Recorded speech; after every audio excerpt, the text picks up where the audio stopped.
Hi, this is Erica Ganda. Yesterday, I decided to take a little bit of my lecture to talk about COVID and why we're taking the measures we're taking. So please feel free to share this with any of your students and let's stick together and help each other in this difficult situation. So what are today's objectives? A bit of Zoom basics. Some of you had many lectures, some of you just had one. And because we are fortunate enough to have a more fluid content, um, I decided to talk a bit about COVID and why we're doing what we're doing before we dive into a lecture on hindgut fermenters. Where do new viruses come from? If you've been watching the news, you've probably heard of the novel or new coronavirus, which, starting in late 2019, began making people ill in China. International air travel has since allowed it to spread person to person to new countries, as governments began to issue travel restrictions and even quarantines. Speculations about the origin of the virus began to spread online. Some claim that the virus might be a genetically modified weapon, but extraordinary claims require extraordinary evidence. This claim currently seems highly unlikely. Others suggest that the virus may be an escaped lab specimen. Now, this actually is possible. Viruses have escaped from research labs in the past, but as of the time that I'm recording this voiceover, investigations into this idea have not yet reached any solid conclusions. Could there be another, more natural explanation for the origin of this virus? The answer is yes. COVID-19, the new human-infecting coronavirus, may have simply evolved from an older animal-infecting coronavirus. To understand how this may have happened, let's first take a look at viruses in general. What are viruses? Of the many things that can make you sick by infecting and reproducing inside you, viruses are among the smallest. If we resize this drawing to a more realistic scale, you see that hundreds of viruses can fit inside a single bacterial cell. That's how tiny they are. Thousands of different viral species have been studied and described by scientists so far. Millions more likely exist. They come in many forms, but all species consist of a small collection of genes, stretches of either DNA or RNA that carry information for making more copies of the virus, and those genes are enclosed in a protective coating of protein and sometimes a lipid membrane. All known viruses are parasitic, but most are not parasitic to humans. Instead, some only target plant cells, others only infect bacteria, and so on. A virus reproduces by getting its genes into a living cell. Different viruses do this in different ways, but once inside, the cell acts as if the viral genes are its own genes. It begins reading them and building copies of the virus instead of performing its normal tasks. Coronaviruses are a huge family of virus species that infect animal cells. Some infect chickens, others infect pigs, some infect humans, but most of them are extremely mild. They simply give you the common cold. Corona means crown and refers to the unusually large crown-like spikes sticking out of their membranes. These protein spikes are selectively sticky, sort of like Velcro. They don't attach to most objects but are extremely sticky when they bump into specific molecules found on the outsides of animal cells.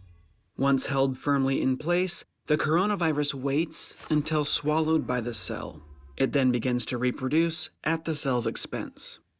Different animal species have different types of molecules on the outsides of their cells. Because of this, bird-infecting coronaviruses usually can't infect humans. Their Velcro doesn't hold strong enough to our cells. Unfortunately, the natural process of evolution can sometimes help a virus overcome this problem. When virus genes are being copied during reproduction, mutations can occur. These are either due to simple copying errors or processes called reassortment and recombination. These happen when two or more viruses infect a single cell. In most cases, mutations that change the shape of viral spikes render the virus useless. Their Velcro no longer sticks to any host cells. On rare occasions, however, a chance mutation will just happen to allow a virus to attach to a new host species. If the modified virus is then lucky enough to encounter that new host species, infection can occur. We call this a spillover infection. The virus has spilled over into a new type of host. Early on, during a spillover event, the virus usually isn't very good at infecting its new host. Its Velcro is not a perfect match, and many other challenges might slow the virus down. Oftentimes, the mutations that let it infect the new host also make it worse at infecting its original host. Because of this, many spillover viruses go extinct after infecting just 1 or 2 people. They're usually dead ends. That said, if the virus can survive and reproduce just long enough, natural selection will promote any new mutations that help it better spread and reproduce in the new host population. Positive mutations accumulate over multiple generations, negative mutations are discarded until, bam, a new epidemic is being screamed about on the news. Though it may seem to us that these new viruses just sort of pop into existence overnight, scientists now know there is a long, slow burn before each explosion. Genetic evidence tells us that slowly evolving spillovers have been the cause of almost every major outbreak known in history. In the early 2000s, a coronavirus that used to only infect bats appears to have spilled over into civets. There, it mutated even further and spilled over into humans. We called it the SARS virus because it causes severe acute respiratory syndrome. It spread internationally from person to person, and several scientists were infected in the lab. By the time the virus was contained, over 8,000 people had been infected, over 700 died. A coronavirus from camels also recently spilled over to humans, causing even more deaths. Coronaviruses are not the only types of animal viruses that can adapt to new hosts. HIV spilled over from chimps, most likely when someone cut themselves while preparing chimp meat for dinner. The swine flu came partly from pigs, but we think it actually evolved through a recombination with a pig virus and a bird virus. The 1918 Spanish flu, the big one that devastated populations all around the world, may have spilled over from chickens. While the evidence is not yet conclusive, the new coronavirus might just be one more example of normal evolution. A very similar virus has been found in bats, and another was recently discovered in pangolins. These animals are endangered, they're protected, but they're often used illegally for food, rituals, and alternative medicine in the region where COVID-19 first broke out. Now, there are serious people checking to make sure that the virus did not come from a lab, either by accident or on purpose. After all, the technology to genetically modify viruses really does exist, but it's important to understand that the normal process of descent with modification, acted upon by natural selection, really does produce new viruses. It happens naturally. The chance of a virus evolving to successfully infect a new species is extremely low, but there are over 7.5 billion people on this planet. Most of us interact with animals on a daily basis. We keep them as pets. We eat them as food. This means that, as unlikely as spillover infections might be, there are billions of opportunities for one to take hold every single day. Add this to the fact that the entire world is now connected through international flights, and you realize that what happens in Vegas doesn't actually stay in Vegas, at least not the way that it used to. Luckily, we have international groups like the World Health Organization and various centers for disease control to help contain outbreaks when they happen. With international cooperation, we have prevented many catastrophes in the past, and we will prevent many more in the future, so long as our species continues to work together. So, in summary, where do new viruses come from? In most cases, new viruses evolve from old viruses. Stopping the spread of new viruses requires international cooperation. For up-to-date, accurate information on the risks, visit the World Health Organization website at who.int. I am John Perry, and that is the novel coronavirus, stated clearly.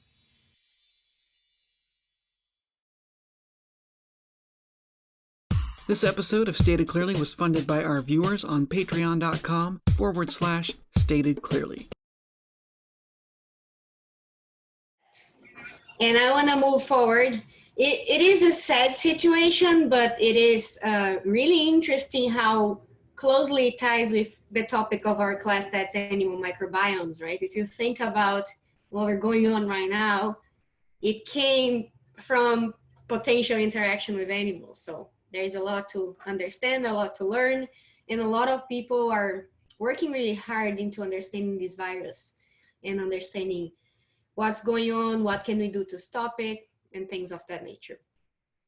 So going back to our lecture, I put a really interesting chart. Thank you, Joe. Now I can see you. So this chart here shows two different cities and how they handled the 1918 flu epidemics. Philadelphia had this huge parade when the flu hit, and they're like, it's business as usual. We're not gonna do anything about it. We're gonna go about our lives the way we intended to before the thing hit, and it's not gonna be a big deal, right? And when you look the number of deaths on the yellow curve, can you see my mouse on top of the Yep. Okay, so when you see the huge peak and how much faster that happened in Philadelphia where they held the parade compared to the city of St. Louis, where they basically said no more agglomeration, we're going to take this thing seriously, nobody getting together in unnecessarily. You see that St. Louis had not only less cases overall, but when you look at the blue curve, it's many less deaths per 100 people, okay? So that's why we're doing what we're doing. And one thing that I tell you, it's a bit morbid, but it's true. What we are going through right now will most likely become a history lecture for either our kids or our grandkids. So it's a once in a lifetime thing. I'm very sorry that everybody's going to have to go through this, but it is important. So then what is flattening the curve? Basically, you delay your cases or the speed in which people get sick or your animals get sick. So everything that we're seeing here can be transferred to the farm. Let's say, for example, if you have like an outbreak of respiratory disease or diarrhea in your calves, if you have group housing, what you want to do is pluck out and separate your group housing to delay the spread of the disease. Try to minimize nose-to-nose contact and things of that nature when you're thinking on the farm. When you're thinking about people, we have a limited capacity on our healthcare. So there's a limited number of respirators, ventilators, doctors, nurses, and the doctors and nurses are also being faced by many challenges that we are in terms of they don't have where to send their kids to daycare anymore. They don't have where to go get toilet paper. Apparently everybody thinks toilet paper and coronavirus is a very important thing. I don't know why, but so they are the ones making sure that we're getting the best care possible. And that's why we're taking these very strong measures in terms of let's everybody stay at home and only very essential workers keep doing what they're doing. So then I just put a couple of Washington Posts and some other blog posts. I have links to all of these in the slides there on Canvas. And if you have problems getting to some of them, because for example, the Washington Post, you had to pay like $1, I can just send you the PDF if you need to.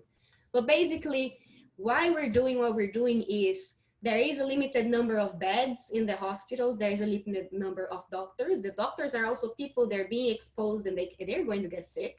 Some of them, hopefully not many, but it's an outbreak. And no one knows how bad it will be. So now what we're doing is we're looking at what happened to China and what happened to Italy and trying to forecast and do our best so we don't go over the exact thing that China went through and Italy went through. Italy, for example, their like national health organization send out a guidelines on who decides who gets to deserve care because they do not have enough ventilators and intubators for everybody. So think about this. You have your grandma in the hospital and she needs to be intubated. And then you also have your father and your girlfriend or boyfriend. So right now, based on these guidelines, it's some doctors in Italy are having to make very difficult decisions because they only have one ventilator for 3 people, and ultimately 2 of those people are going to die. So that's why we're doing what we're doing. So we have some other research that just came out from Harvard, where they compared the number of ICU beds in the US and what happened to China.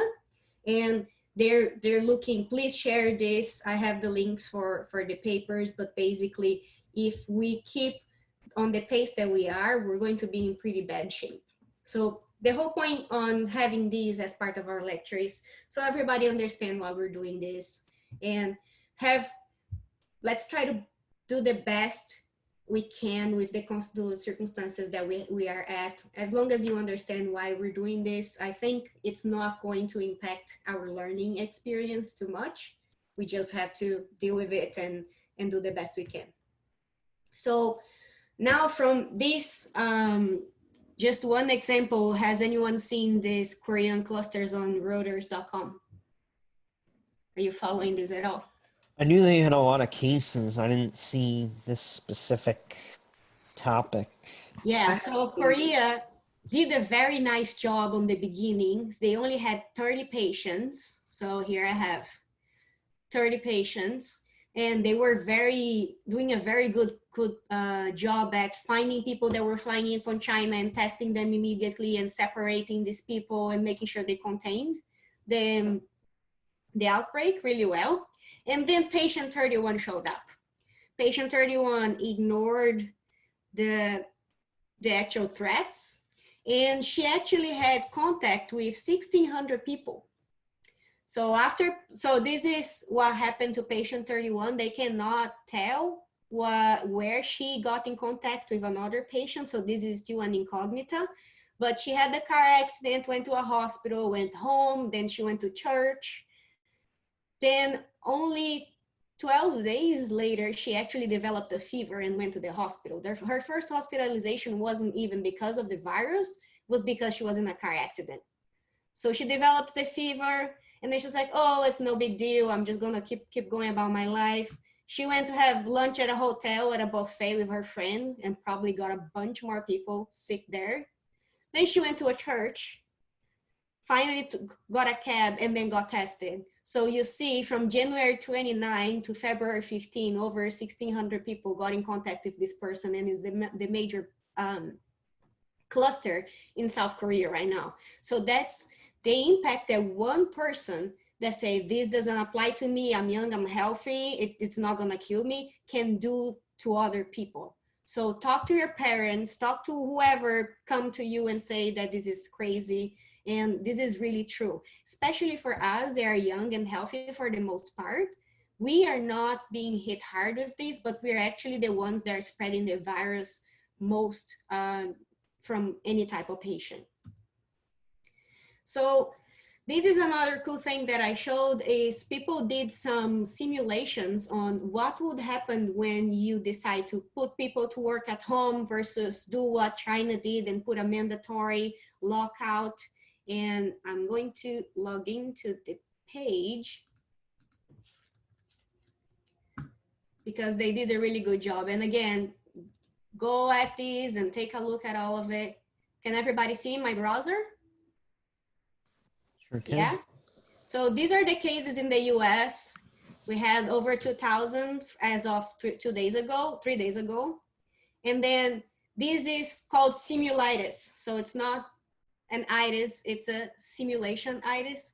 And every brown dot is a sick person. Every healthy person is a blue one, and the recovered people are purple. So when you go and look at over time, you had a cluster of people here and there's nothing being done. You see how fast the blue dots become brown. And then you can see the curve that we're trying to flatten. So this is an example of if we did nothing, how this outbreak would behave, right? And we're actually collecting data on these as best as we can right now with this outbreak. So we can then go back and do these calculations after. So let's say here, they did a forced quarantine, meaning all the sick people stayed in one spot, and then they decided to open the gates, and then you see how you delay the curve, but then you get some sick people here starting to get some contact with other people, and how you still have the outbreak, but it's much more delayed. And when you think about the number of hospital beds you have doesn't change and the number of ventilators doesn't change, this is a much better scenario than the one above. Then we do what we do, which is called social isolation. So what you're seeing here is most of the dogs are staying in place. They're not walking around or going to parties or whatever. And you see how much longer it takes for the balls to change color. So this is a visual simulation of what we're trying to do by taking the measures we're doing right now. All right? So going back to our lecture. And then just some more epi on the different types of viruses. So here we have the flu virus. Yes, infects much more people and has a lot of deaths. But the difference here basically is on the R0. R0 is a mathematical term that tells you how many new cases of a disease am I expected to get for each case of the disease I get. And from the flu to COVID, we see that we have a much higher R0 case. Not just that, but the fatality rate as of right now, it's about 30 times higher than the flu. So this is not a joke. This is an important thing, and I'm very proud of all the measures that are being taken. But it's gonna take quite a big toll on all of us in many ways. And then here, just an idea of why we think the US might not have all those cases. This is just the number of tests performed per million citizens, and the US had only one test performed. So don't let that fool you by the fact that we only have 2,000 cases. It's probably because we're severely under testing. And again, many people are working really hard to make other types of tests available, and I'm very proud of that. We just need to keep trying to do our best on the circumstances we have. All right? So this was my spiel about COVID-19 and how does that have to do anything with us or animal microbiomes. But what about our class? Next, we have Dr. Dini Andreotti is giving us a lecture on how do we use ecologic concepts to improve microbiome research. And then we're going to do coding online here. Stay healthy, flatten the curve, use the online office hours if you need me. Feel free to reach out on Canvas if you have any questions.